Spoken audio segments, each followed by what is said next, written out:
இந்தியாவில் சில இடங்களை வந்து ஸ்டீல் சிட்டி ஆஃப் இந்தியான்னு சொல்லுவாங்க.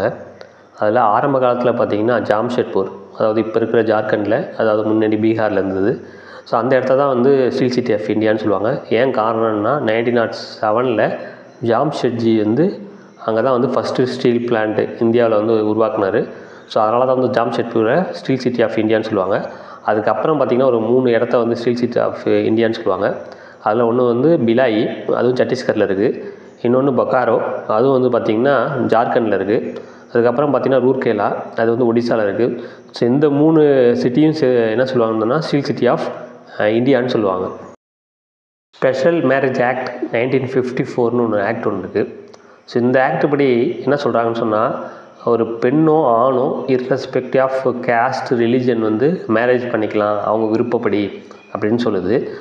இதே ஸ்பெஷல் மேரேஜ் ஆக்டில் எதை பற்றிலாம் சொல்லலைன்னு சொல்கிறாங்கன்னா, ஒன்று சேம் செக்ஸ் மேரேஜ், அதாவது மேலும் மேரேஜ் பண்ணிக்கிறதையும் ஃபீமேல் மேரேஜ் பண்ணிக்கிறதையும் நம்ம நாட்டில் வந்து அது இந்தியாவில் வந்து இட்ஸ் இல்லீகல்.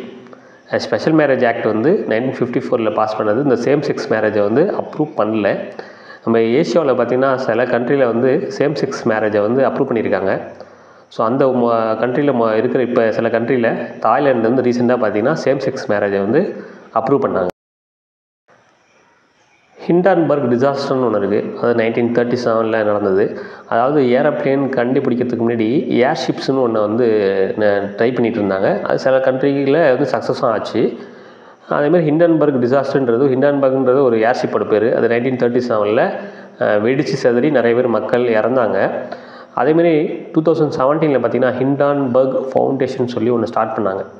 இந்த ஹிண்டன்பர்க் ரிப்போர்ட்டில் எதை பற்றின்னு சொல்லியிருக்குதுன்னா, குறிப்பாக mall practices about share markets and accounting mall practices about share markets.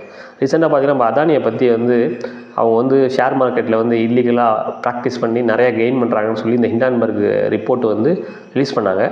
So அதனால் பார்த்திங்கன்னா ஷேர் மார்க்கெட்டோட வேல்யூலாம் பார்த்திங்கன்னா திடீர்னு பார்த்திங்கன்னா இறங்குனுச்சு.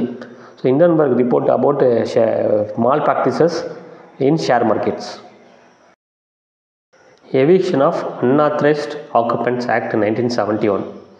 ஸோ இந்த ஆக்ட் என்னென்னா, குறிப்பாக வந்து பப்ளிக் பிளேசஸ் இருக்குல்ல, அதாவது கவர்மெண்ட்டோட சொத்தெல்லாம் யாரெல்லாம் ஆக்கிரமிச்சிருக்காங்களோ, அதாவது இல்லீகலாக வந்து ஆக்குபென்ட் பண்ணியிருக்காங்களோ அவங்கள வந்து வெளியேற்றுறத சொல்கிறது தான் இந்த ஆக்ட் 1971. இதை யார் பண்ணுவாங்கன்னா, எஸ்டேட் ஆஃபீஸர்னு ஒருத்தவங்க இருப்பாங்க. அவங்க தான் இந்த வேலையை பண்ணுவாங்க. அதாவது பப்ளிக் ப்ராப்பர்ட்டியை இல்லீகலாக யாராவது ஆக்குபை பண்ணியிருந்தாங்கன்னா அவங்கள அந்த இடத்துலேருந்து வெளியே அனுப்புறது. ஸோ அதான் இந்த ஆக்ட் வந்து eviction of unauthorised occupants act 1971. குறிப்பாக எந்த இடத்துக்கெலாம் குறிக்கிறா, பப்ளிக் ப்ரீமிசஸ், அதாவது பொது கவர்மெண்ட்டுக்கான இடங்களை குறிக்கிறது தான் இந்த பப்ளிக் ப்ரீமிசஸ்ன்னு சொல்கிறது.